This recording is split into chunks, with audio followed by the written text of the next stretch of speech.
Welcome back. हम बात कर रहे हैं पंजाब में गवर्नेंस इश्यूज की, और ब्रेक पे जाने से पहले राना सनाउल्लाह साहब ने कहा कि क्रिमिनल जस्टिस सिस्टम में रिफॉर्म की जरूरत है। कशमाला तारिक साहब, रिफॉर्म्स करेगा कौन? देखिए जी, रिफॉर्म्स जो है, मैंने तो कहा सबसे पहले रिफॉर्म ये होना चाहिए कि छोटे सूबे बनने चाहिए। इतना बड़ा सूबा होना ही नहीं चाहिए जो पूरे मुल्क को रूल करे। बलोचिस्तान को भी अगर आप देखें, उसको भी छोटा होना चाहिए कि उसके अंदर पश्तून्स के अपने मसाइल हैं, बलोच लोगों के अपने मसाइल हैं। Same goes for NWFP, Khyber Pakhtunkhwa now.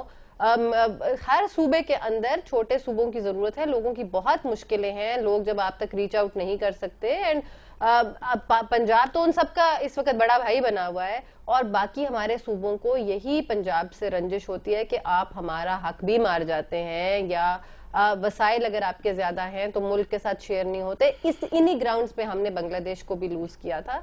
So Arshad, it is high time कि हम सिंपल करें, सूबे बनाने का भी तरीका सिंपल मेजोरिटी करें, हम आइन के अंदर तरामीम करें। किसने करनी है आपने कहा, तो हम लेजिस्लेटर्स ने करनी है, हम पार्लियामेंटेरियंस ने करनी है। जैसे आपको पता है आजकल RGST चल रहा है, तो हमारी डिमांड सबसे पहले ये है कि खुदारा एग्रीकल्चरिस्ट पे आप टैक्स लगाएं, आप अमीर लोगों पे कराएं। आप इंडस्ट्रियलिस्ट पहले ही दे रहे हैं, आप और लगाइए लोगों के ऊपर जो अर्निंग ज्यादा कर रहे हैं। मगर RGST लगने से अक्रॉस द बोर्ड आप महंगाई भी कर रहे हैं, और गरीब लोगों पे वो टैक्स सिर्फ अमीरों पे नहीं लग रहा, वो हर किसी ने दूध का डब्बा, पानी का डब्बा, आपने कोई चीज लेने जानी है, आपने सर्फ लेने जाना है, आपने कोई चीज खरीदने जानी है, कपड़े खरीदने जाने हैं, तो वो टैक्स अक्रॉस द बोर्ड अमीर गरीब के ऊपर है। तो आप गरीब पे बोझ क्यों डाल रहे हैं? 1000 रुपया गरीब पे बढ़ेगा तो उसको फर्क पड़ेगा, इनको 1000 रुपया देते हुए ये 1000 के 5 भी दे देंगे, फर्क नहीं पड़ेगा। राना साहब, आपकी पार्टी इन सारे इश्यूज को सपोर्ट करती है, RGST को भी और मजीद सूबों की डिमांड पे?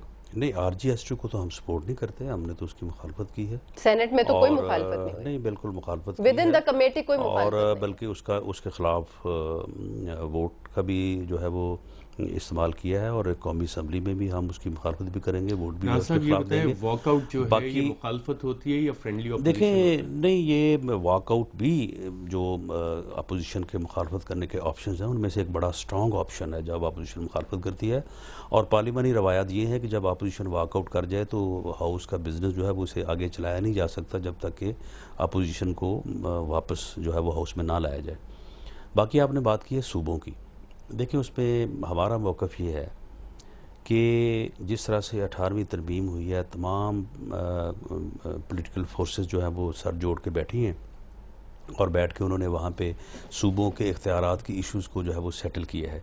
इसी तरह से अगर सारे लोग बैठ जाएं और बैठ के पूरे पाकिस्तान में अगर नए सूबे बनाए जाने मकसूद हैं या ज़रूरी हैं, या उनका कोई बेहतर जो है वो फ़ायदा आवाम को पहुँच सकता है, तो बिल्कुल हम उसके साथ हैं। लेकिन अगर सिर्फ फोकस किया जाए कि जी पंजाब के हिस्से बकरे कर दिए जाएँ, तो उसको हम जो है वो अपोज करें। हम तो पूरे मुल्क की बात कर रहे हैं। देखिए, तो पूरे मुल्क की अगर बात करें तो सारे बैठे सर जोड़ के, और अगर कोई फार्मूला सामने लेके आते हैं तो बिल्कुल हम उसमें कंट्रीब्यूट करेंगे। काउंसिल ऑफ कॉमन इंटरेस्ट की 55 मीटिंग्स हुई जी, और उसके अंदर क्या निकला जी, नतीजा क्या निकला उसका एंड पे? RGST के ऊपर और इन सूबों को जो आपने पावर्स दे दी।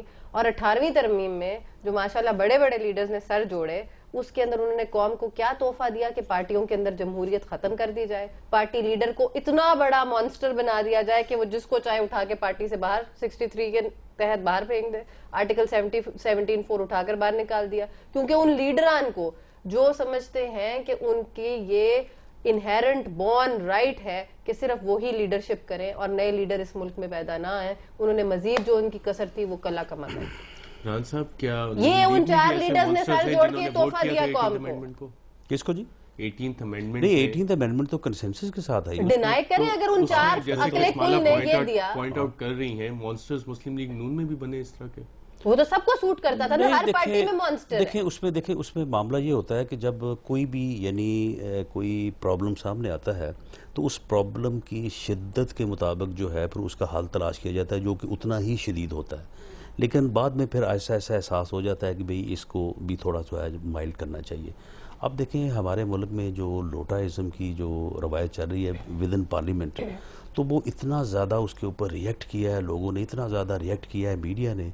तो मेरा ख्याल है कि उस रिएक्शन को मद्देनज़र रखते हुए ये थोड़ा सा काम जो है ना ये थोड़ा सा यानी है तजावज़ कि इसमें जो इख्तियार है वो बहुत ज़्यादा दे दिया गया है। कशमाला बिल्कुल ठीक कह रही हैं, लेकिन मैं समझता हूँ कि शायद ये इस वक्त के जो हालात हैं ये उनका तकाजा था। आगे चल के जो है इसमें भी जो है वो कोई ऐसी चीज़ तो नहीं है कि ये दोबारा अमेंड नहीं हो नवाज सकती। शरीफ के अलावा आपने कोई ऑल्टरनेट लीडरशिप डेवलप किया या दूर दूर तक आपको कोई ऐसा लीडर नज़र आ रहा है अपनी पार्टी में जो कि टॉप लीडरशिप स्लॉट ले सके? देखिए, इस पे हालात की बात होती है। अगर हालात नॉर्मल रहें, अगर डेमोक्रेटिक प्रोसेस जो है वो चलता रहे, तो फिर लीडरशिप जो है वो चेंज भी होती रहती है और लीडरशिप जो है वो रिफाइन भी होती रहती है।